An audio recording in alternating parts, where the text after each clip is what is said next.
is good, YouTube? Quinn Wade Basketball Analysis coming to y'all with a quick video. I wanted to let you guys know I got some new merchandise available, not just t-shirt anymore. I got different type of t-shirt, different type of shirts and logos that you can purchase on my spread shirt, and also hoodies now. We have expanded and added more to the channel and more merchandise for the brand.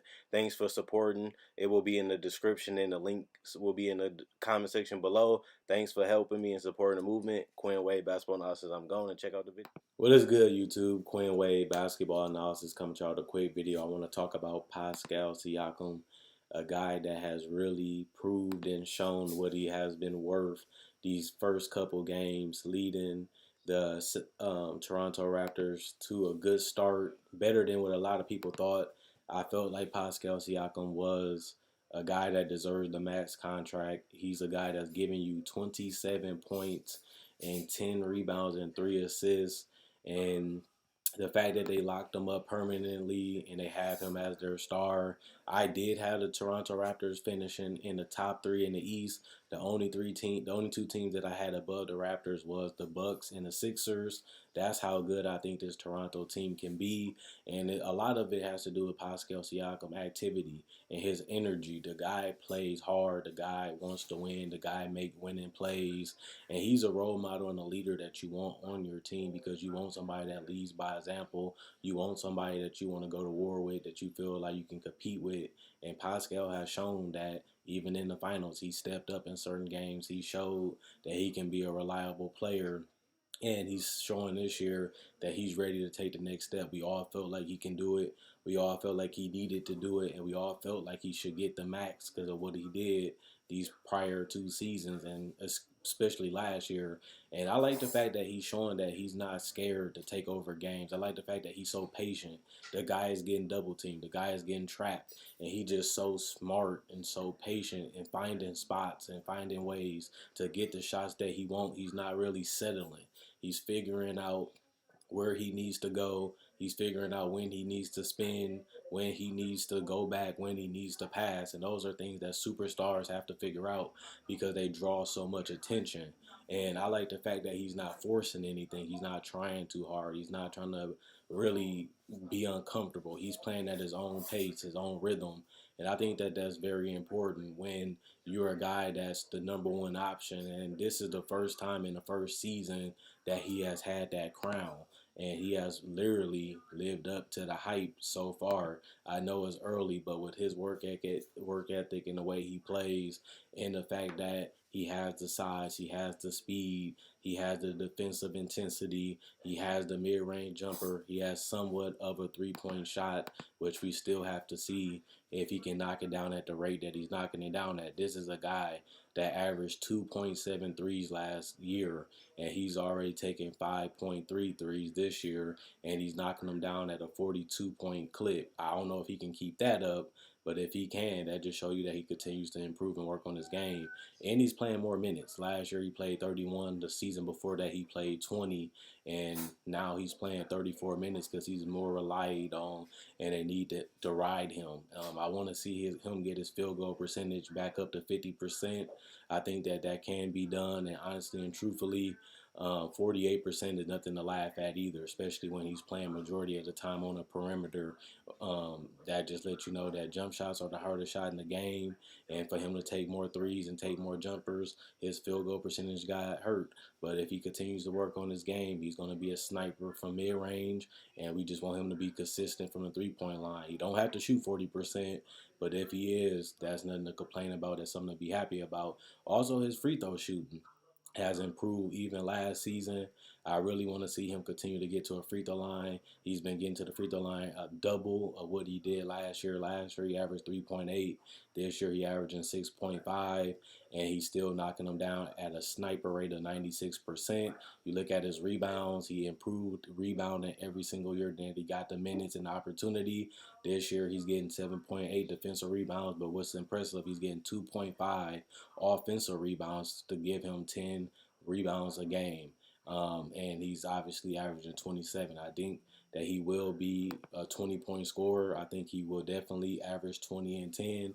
There is no Jonas Valanciunas. There is no Marc Gasol has never been known as a great rebounder, especially defensive rebounding wise, and that gives him the opportunity to have the space open for him to eat up in the paint for his post moves and his floaters and his push shots, but also it allows him to get more offensive rebounds because he's going to be the guy mostly getting them in that area. So he's been taking advantage of that, and he's averaging a career high in offensive rebounds. But it's just fun to see a guy love the game and care for the game and really want to be great at the game, and he's actually going out there doing it. A lot of people didn't really say much negative about him because we knew what he was about, we knew what he was trying to do, and we knew how hard he was working. If you didn't know, a lot of people was letting you know, and if you still didn't believe him, you're seeing it right now. So he made a lot of people believers, and he made a lot of us that believed in him proud because this is the guy that we thought he can be. And the fact that they're winning, they're scoring, and he's doing his part, and he's really going out there giving all that he has. You have to give Pascal credit, but I really want to see where his numbers are going to be by the end of the season. Can he be a 23, 24-point scorer? Can he give you 25 or more a game? Toronto needs a guy that can take over games. Toronto needs a guy that can complement Kyle Lowry and make Kyle Lowry's job a lot easier and let him play his game.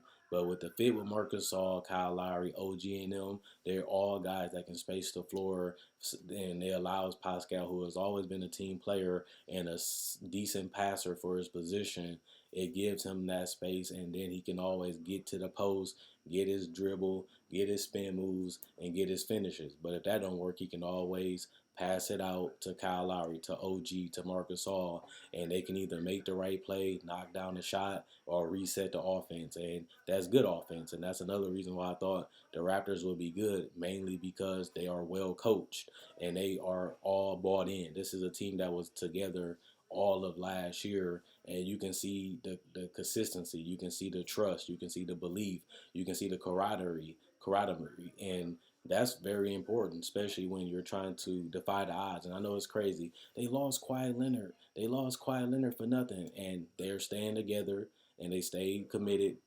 Kyle Lowry wanted to come back. Marc Gasol wanted to come back, and they all did. And they all still stay committed to this team, and they want to run it back. Now, do I think Toronto can win a championship? I'm not going to go that far because, like I said, I got the Sixers and the Bucks as a better team.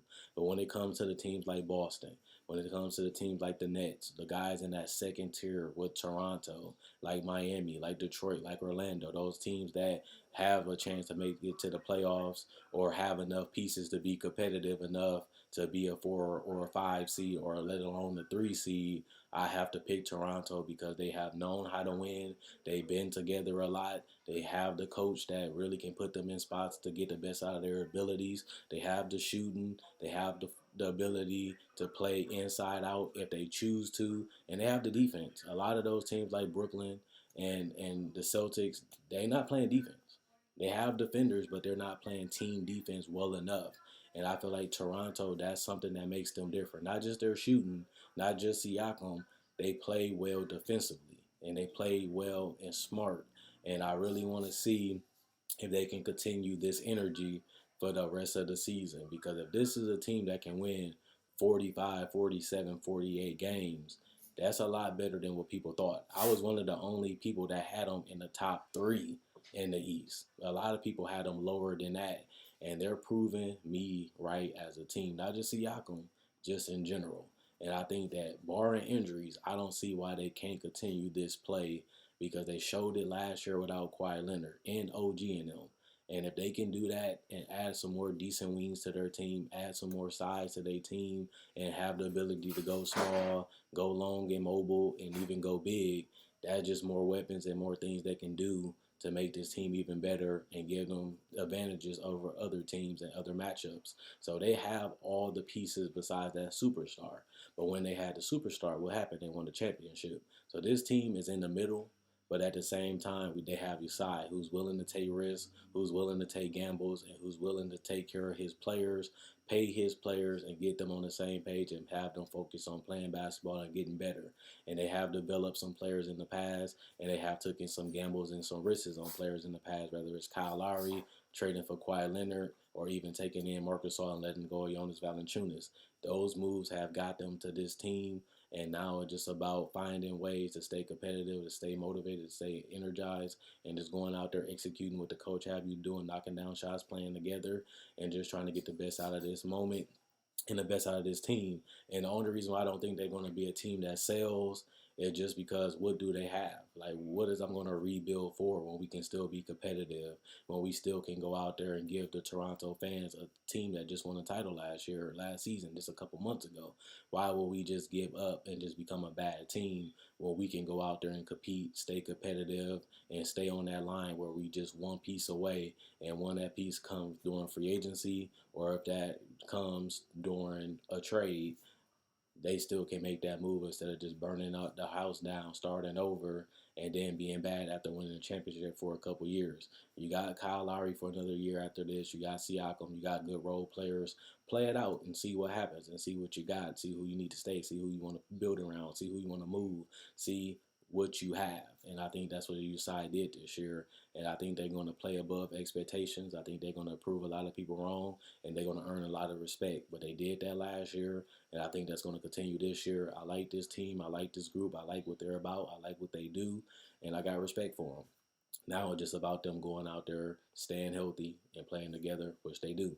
Now it's just about getting to the playoffs, and that's going to be a long journey because we got over 70 games to go. But I got to be real with you. I'm liking what I'm seeing in Toronto. Let me know what you guys think in the comment section below. Like this video, check out my older videos on my channel. I have many playlists. I break down rookies.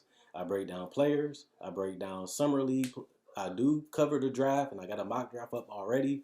Not only that, I do podcasts, and I also talk about the game of basketball, whether it comes to summer league, free agency, trade deadline, buyouts, and also I cover top 10 discussions and stuff like that. So you like this type of video, you like the NBA, check out my older videos and my playlists.